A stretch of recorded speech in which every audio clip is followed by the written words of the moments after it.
دوای ئەوەی کە بڕیارە بەم نزیکانە وەفدی دانوستانکاری هەرێمی کوردستان سەردانی بەغداد بکات بەمبەستی چارەسەرکردنی کێشە هەڵپەسێدراوەکانی نێوان هەرێم و ناوەند. داوا دەکرێت ئەو وەفدەی هەرێم نوێنەری سەرجەم لایەنە سیاسیەکانی بەشداربوو لە حکوومەت و پەرلەمانی کوردستانی تێدا بێت بۆ ئەوەی بتوانرێت کار بۆ بەدەستهێنانی ماف و داخوازیەکانی کورد بکات لە حکوومەتی ناوەند. بۆ گفتوگۆکردن لەگەڵ حکوومەتی ناوەندی پێویستی بە وەفدێکی شارەزا و پسپۆر هەیە بۆ لێکۆڵینەوە و وردبوونەوە لە هەموو ئەو کێشە و گرفتانی کە لە نێوان هەرێم و بەغدا هەیە.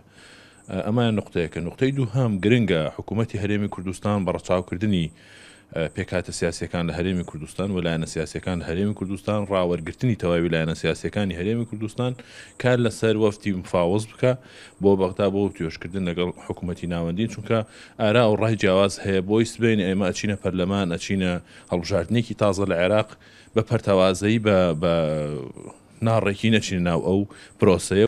داواکارم لە سەرکردایەتی سیاسی کورد، داواکارم لە سەرۆکایەتی حکوومەتی هەرێمی کوردستان ئەو وەفدەی کە قەرارە بڕات بۆ بەغدا وەفدێک بێ پێکاتەی هەموونەتەوە پێکاتەی هەموو چین و توێژەکانی خەڵکی کوردستانی تیابێ، وەفدێک بێ لە ڕووی پسپۆری و شارەزایی جۆرە و جۆری تیابێ بۆ ئەوەی بتوان لەو دانوستانەدا لەگەڵ حکوومەتی عراقیە دەیکەن لەگەڵ حکوومەتی حەیدەر عەبادی دەچێت بەڕێوە بتوان دانوستانێکی سەرکەوتوو بێ.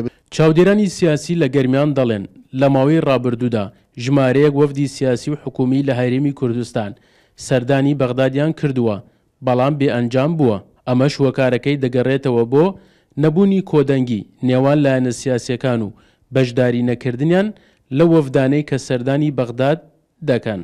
لەمە دوای ئەو دانوستانکارانەی کە ئەشنە بەغا خەڵکی پسپۆر و شارەزا بن، خەڵکێک بن کە نوێنەراتی هەموو حیزبەکانیان تابێ تعبی لە دەنگی خەڵکی کوردستان بکەن، بێگومان ئەوان دەتوانن لە چوارچێوەی بەرژەوەندی باڵەکانی ئێمە ئیش بکەن و ئەوان دەتوانن بەرنامە و پرۆژە و داواکاریەکانی ئێمە ڕێک بخەنەوە، گەڵاڵی بکەن لە چوارچێوەی پرۆژێکە و پێشکەش بە حکوومەتی عراقی بکەن. و لە گرنگترین خاڵەکانی تریش کە پێویستە دانوستانکاری ئێمە لەگەڵ حکوومەتی عراقی کە ئەوەیە کە ئیمکانیات و توانای ئێمە وەکو هەرێمی کوردستان ڕێک بخاتەوە. لە دوای ڕووداوەکانی 16 ئۆکتۆبەرەوە هاوکێشە سیاسیەکان لە هەرێمی کوردستان و عێراقدا گۆڕانکاری نوێیان بەخۆیانەوە بینیوە. بە جۆرێکیش لە ئێستادا خاڵی سەرەکی ناکۆکیەکانی نێوان هەرێم و ناوەند بریتین لە ڕادەستکردنی فڕۆکەخانە و خاڵە سنووریەکان بە حکوومەتی ناوەند. بۆیە لە ئێستادا بۆ توانەوەی بەستەڵەکی کێشەکانی نێوان هەردوولا چاوەکان لەسەر ڕۆشتنی وەفدی دانوستانکاری هەرێمە بۆ بەغداد. سەرکەوت ئەحمەد، کورسات نیوز، کەلار.